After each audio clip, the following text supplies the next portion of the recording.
मोमिनो, तुम पर रोजे फर्ज किए गए हैं जिस तरह तुमसे पहले लोगों पर फर्ज किए गए थे, ताकि तुम परहेजगार बनो। रोजों के दिन गिनती के चंद रोज हैं, तो जो शख्स तुम में से बीमार हो या सफर में हो तो दूसरे दिनों में रोजों का शुमार पूरा कर ले।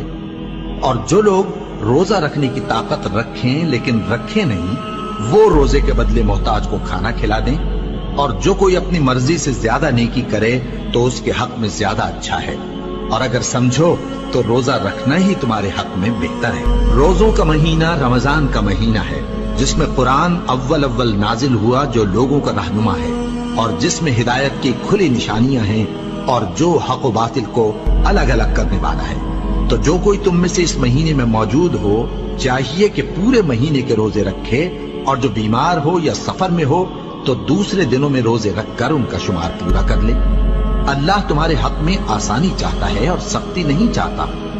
और ये आसानी का हुक्म इसलिए दिया गया है कि तुम रोजों का शुमार पूरा कर लो, और इस एहसान के बदले कि अल्लाह ने तुमको हिदायत बख्शी है, तुम उसको बुजुर्गी से याद करो और उसका शुक्र करो। और ऐ पैगंबर, जब तुमसे मेरे बंदे मेरे बारे में दरियाफ्त करें तो उन्हें मालूम हो कि मैं तो तुम्हारे पास ही हूं। जब कोई पुकारने वाला मुझे पुकारता है तो मैं उसकी दुआ कबूल करता हूं। तो उनको चाहिए कि मेरे हुक्मों को माने और मुझ पर ईमान रखें, ताकि नेक रास्ता पाएं। रोजों की रातों में तुम्हारे लिए अपनी औरतों के पास जाना जायज कर दिया गया है। वो तुम्हारी पोशाक हैं और तुम उनकी पोशाक हो।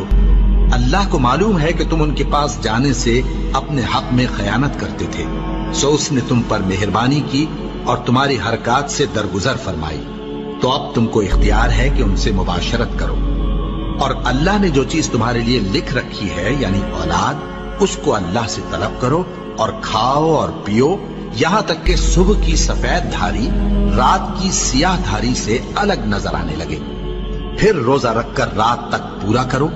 और जब तुम मस्जिदों में एतकाफ बैठते हो तो उनसे मुबाशरत न करो। ये अल्लाह की हदें हैं, इनके पास न जाना।